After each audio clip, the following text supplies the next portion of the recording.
Surat crime બ્રાન્ચને વધુ એક સફળતા મળી। જાફર પાસેથી વધુ હાઇબ્રિડ ગાંજો મળી આવ્યો છે। રિમાન્ડ દરમિયાન વધુ હાઇબ્રિડ ગાંજો મળી આવ્યો। અગાઉ સુરત એરપોર્ટથી જાફર ઝડપાયો હતો। જાફર પાસે અગાઉ 4 કિલો ગાંજો મળી આવ્યો હતો। બેંકોકથી સુરત લાવતો હતો ગાંજાનો જથ્થો।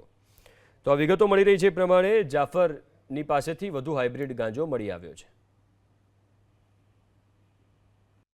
17/11/2025 ના રોજ એક બેંકોકથી સુરત એર ઇન્ડિયા એક્સપ્રેસની ફ્લાઇટમાં એક જાફર ખાન મોબાઈલ વાળા નામનો માણસ ફ્લાઇટમાં આવે છે અને એની પાસે હાઇબ્રિડ ગાંજો છે। આ બાતમી આધારે સુરત ક્રાઇમ બ્રાન્ચની ટીમના પોલીસ ઇન્સ્પેક્ટર SM પરમાર અને એની ટીમ દ્વારા એરપોર્ટમાં એમને પકડવામાં આવ્યા હતા અને એમની સર્ચ દરમિયાન 4 કિલો જેટલો હાઇબ્રિડ ગાંજો મળી આવ્યો હતો।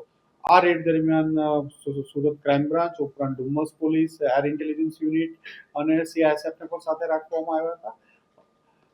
એમની પાસેથી અંદાજે 1,41,00,000 જેટલો મુદ્દામાલ કબજે લેવામાં આવ્યો હતો। આ મુદ્દામાલ એને કોઈને આપવાનો હતો। એને એરપોર્ટથી બહાર નીકળ્યા પછી કોને આપવાનો છે એ બાબતે એમને જાણ કરવામાં ફોન પર આવવાની હતી।